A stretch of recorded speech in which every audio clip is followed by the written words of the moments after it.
और आज की कहानी का नाम है अमेरिकन स्नाइपर। यह कहानी है एक खतरनाक स्नाइपर की जिसने युद्ध के दौरान 200 से ज्यादा आतंकवादियों को हेडशॉट मारा। यह स्नाइपर अमेरिका के इतिहास का सबसे घातक स्नाइपर माना गया है और आज भी इसे द लेजेंड के नाम से जाना जाता है। कहानी शुरू होती है और हमें इराक का दृश्य दिखाया जाता है। फिलहाल इराक के हालात काफी खराब हैं क्योंकि अलकायदा के आतंकियों ने पूरे इराक को अपना घर बना रखा है। पिछले कुछ महीनों में अलकायदा के आतंकियों ने अमेरिका में बहुत से हमलों को अंजाम दिया है और इन हमलों में हजारों लोगों ने अपनी जान गंवा दी है।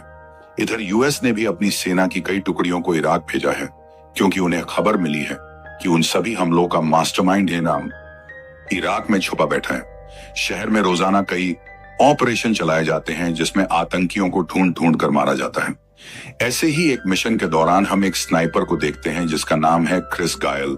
यहाँ क्रिस अपनी उस टीम को कवर दे रहा है जो पेट्रोलिंग के लिए बाहर गई है। प्लान के मुताबिक सोल्जर्स की एक टीम घर घर जाकर आतंकियों की खोज करेगी और एक स्नाइपर की टीम उन्हें ऊपर से कवर करेगी। क्रिस अपनी पोजीशन पर बैठा होता है कि तभी उसकी नजर एक औरत पर जाती है जो कि अपने बच्चे के साथ होती है। यहाँ क्रिस ये नोटिस करता है कि वो औरत अपने बाजुओं को मूव नहीं कर रही है, मानो उसने अपने बाजू में कुछ छुपा रखा हो। तभी वो औरत एक ग्रेनेड को बाहर निकालती है और अपने बच्चे को पकड़ा देती है और उसका बच्चा भी उस ग्रेनेड को लेकर आर्मी वालों की तरफ बढ़ने लगता है। यहाँ क्रिस भी उस बच्चे को देख रहा होता है पर उसका दिल उस बच्चे को शूट करने की गवाही नहीं देता।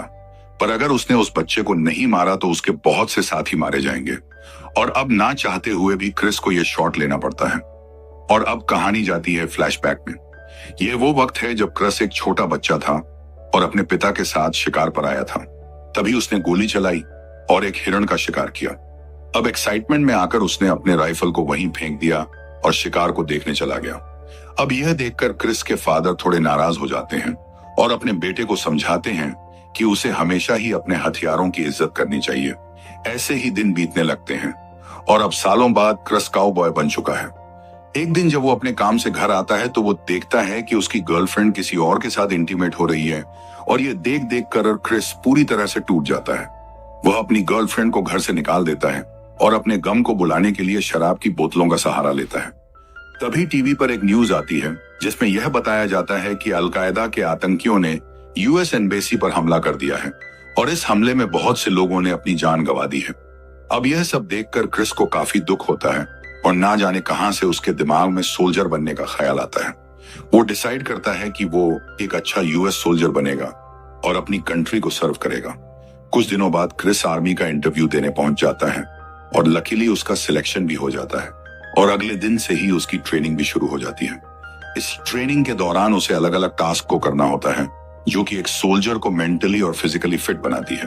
हालांकि इस ट्रेनिंग को पूरा कर पाना सबके बस की बात नहीं थी और कई लोगों ने तो उसे बीच में ही छोड़ दिया, पर क्रिस आखिर तक टिका रहा। ट्रेनिंग के दौरान क्रिस की स्नाइपिंग एबिलिटीज को देखकर उसका सीनियर उससे काफी खुश होता है और उसकी स्नाइपर की ट्रेनिंग को बढ़ा देता है ताकि क्रिस एक अच्छा स्नाइपर बन सके। कई महीनों की ट्रेनिंग और हार्ड वर्क के बाद अब क्रिस बैटलफील्ड में उतरने के लिए तैयार था। यहाँ क्रिस के साथ साथ और भी कई लोगों ने इस ट्रेनिंग को पूरा कर लिया और अब जल्द ही इन सभी को जंग में भेजा जाएगा। अब इस खुशी को सेलिब्रेट करने के लिए क्रिस और उसके बाकी दोस्त एक बार में पहुंचते हैं। यहाँ क्रिस की मुलाकात ताया नाम की एक लड़की से होती है। क्रिस और ताया को एक दूसरे की कंपनी काफी पसंद आती है और अगले दिन से वो एक साथ काफी वक्त बिताने लगते हैं। इनकी ये दोस्ती जल्दी प्यार में बदल जाती है और बहुत जल्द ये दोनों इंटीमेट भी होते हैं। एक दिन क्रिस टीवी पर न्यूज देखता है जिसमें 9/11 के अटैक के बारे में बताया जा रहा था और इस अटैक की जिम्मेदारी ली थी एक आतंकी संगठन ने जिसका नाम था अलकायदा। ऐसे ही कुछ दिन बीत गए और अब क्रिस और ताया ने एक दूसरे से शादी कर ली। अपनी शादी वाले दिन क्रिस को यह खबर मिली कि उसे अपनी टीम के साथ इराक के युद्ध में शामिल होना है क्योंकि इंटेल है कि अलकायदा के मोस्ट वांटेड आतंकवादी इराक में छुपे बैठे हैं। क्रिस को यह जानकर काफी खुशी होती है कि उसे भी युद्ध में शामिल कर लिया गया है। अपनी शादी के बाद क्रिस इराक के लिए निकल जाता है और यह था इराक में उसका पहला टूर। क्रिस इराक पहुंचता है और उसकी स्नाइपिंग एबिलिटीज को देखते हुए उसे इस युद्ध में एक स्नाइपर का रोल दिया जाता है। क्रिस का काम है अपने साथियों की रक्षा करना। वो उन पर नजर बनाए रखेगा और अगर कोई खतरा उनकी तरफ बढ़ेगा तो वो उसे दूर से ही एलिमिनेट कर देगा। लेकिन इस युद्ध में क्रिस एक अकेला स्नाइपर नहीं है और यहाँ कोई और भी है जो यूएस सोल्जर्स के खून का प्यासा है। यहाँ क्रिस का एक साथी उसे बताता है कि अलकायदा के आतंकियों में एक खतरनाक स्नाइपर भी शामिल है जो 500 गज की दूरी से ही अपने टारगेट को मार देता है, और उस स्नाइपर का नाम है मुस्तफा। वो बताता है कि मुस्तफा का निशाना अचूक है, वो हमारे बहुत से सोल्जर्स को मार चुका है और उसने उन सभी को हेडशॉट दिया था। लेकिन यहाँ क्रिस को इन बातों से कुछ खास फर्क नहीं पड़ता। प्लान के मुताबिक वह अपनी पोजीशन ले लेता है और अपनी उस टीम को कवर देता है जो पेट्रोलिंग के लिए बाहर गई थी। और अब कहानी आती है, रियल टाइम में क्रिस ने उस बच्चे को गोली मार दी और वो वहीं ढेर हो गया। लेकिन उसके मरते ही उसकी मां ने उस बॉम्ब को उठा लिया और उसे लेकर आगे बढ़ने लगी, और क्रिस को ना चाहते हुए भी उस लेडी को शूट करना पड़ा। क्रिस ने इराक में आते ही एक औरत और एक बच्चे को मार दिया था और ऐसा करके उसे काफी दुख हो रहा था। पर जब उसकी टीम ने इस बात की सराहना की तो उसका मन थोड़ा हल्का हो गया। अगले दिन क्रिस दोबारा से अपनी पोजीशन लेकर बैठ जाता है और अपनी टीम को कवर देने लगता है। तभी उसकी नजर एक कार पर जाती है जो तेज रफ्तार से उसकी टीम की तरफ बढ़ रही थी। यहाँ क्रिस ने फिर से अपना कमाल दिखाया और कार के ड्राइवर को एक हेडशॉट दे दिया और गाड़ी समय रहते रुक गई, और उसके रुकते ही वहां एक जोरदार धमाका हुआ और एक बार फिर क्रिस ने बहुत से सोल्जर्स की जान बचा ली थी। उस दिन उसने 2 और आतंकियों को मारा जो यूएस सोल्जर्स पर अटैक करने की कोशिश कर रहे थे। अब उस शाम हम मुस्तफा यानी कि अलकायदा के स्नाइपर को भी देखते हैं, और वो भी अपनी पोजीशन लेकर बैठा हुआ था। तभी उसके निशाने पर एक यूएस सोल्जर आ गया और मौका पाते ही उसने उस सोल्जर को हेडशॉट दे दिया। इधर क्रिस को इराक आए पूरे 3 दिन गुजर चुके थे और इन 3 दिनों में उसने 8 आतंकवादियों को मार गिराया था। क्रिस की काबिलियत को देखकर उसके साथी उससे काफी खुश थे और वो सभी उसे दिन लेजेंड के नाम से बुलाने लगे। ऐसे ही दिन गुजरते जाते हैं और एक दिन क्रिस को ताया का कॉल आता है और हम देखते हैं कि अब ताया प्रेग्नेंट है।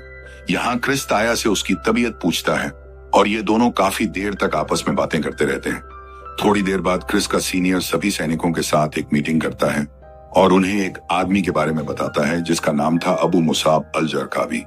क्रिस का सीनियर बताता है कि जरकावी अलकायदा का लीडर है और अमेरिका में जो अटैक्स हुए थे वो भी इसी ने कराए थे, इसलिए हमें हर हाल में इस आतंकवादी को खत्म करना है और इसे मारने का सिर्फ एक ही तरीका है और वो है घर घर जाकर इसकी खोज करना। ऑपरेशन शुरू होता है और सोल्जर्स की एक यूनिट घर घर जाकर जरकावी को ढूंढने लगती है। इधर क्रिस भी अपनी पोजीशन लेकर बैठा होता है और अपने साथियों को जाता है और घर घर जाकर जरकावी को ढूंढने लगता है। इसी दौरान वो एक घर के अंदर पहुंचते हैं जहां उन्हें एक फैमिली मिलती है। यहाँ क्रिस को इस आदमी पर शक होता है और वो इसे पकड़कर इससे जरकावी के बारे में पूछता है। इस पर यह आदमी कहता है कि मैं तुम्हें जरकावी का पता दे दूंगा, पर उसके बदले में मुझे लाख चाहिए ताकि मैं अपने परिवार को लेकर यहाँ से निकल सकूं। इसके बाद क्रिस की टीम वापस अपने बेस पर आती है और अपने चीफ को पूरी बात बताती है। यहाँ क्रिस का चीफ कहता है कि अगर उस आदमी के पास सच में कोई इंफॉर्मेशन है तो हम उसे लाख दे देंगे। इसके बाद क्रिस की टीम पैसे लेकर उस आदमी के घर की तरफ निकल जाती है। लेकिन तभी हम देखते हैं मुस्तफा को जो कि अपने पोजीशन लेकर बैठा होता है और जैसे ही उसे क्रिस की टीम दिखाई देती है वो उन पर गोलियां बरसाने लगता है। यहाँ क्रिस मुस्तफा के लोकेशन को जानने की कोशिश करता है पर इसका कोई फायदा नहीं होता। इधर जरकावी इस आदमी के घर आता है क्योंकि उसे यह बात पता लग गई थी कि यह आदमी यूएस सोल्जर्स की मदद कर रहा है, इसलिए वो इसे और उसके बेटे को जान से मार देता है और वहां से चला जाता है। काम के खत्म होते ही मुस्तफा भी अपनी फायरिंग को रोक देता है और वहां से निकल जाता है। अब यह सब देखकर क्रिस को काफी गुस्सा आता है। वो हर हाल में मुस्तफा को मारना चाहता है पर इसके लिए उसे थोड़ा और इंतजार करना होगा क्योंकि उसका पहला इराक टूर यहीं खत्म होता है। इसके बाद वह अपने घर लौट जाता है और ताया उसे एयरपोर्ट पर लेने आती है।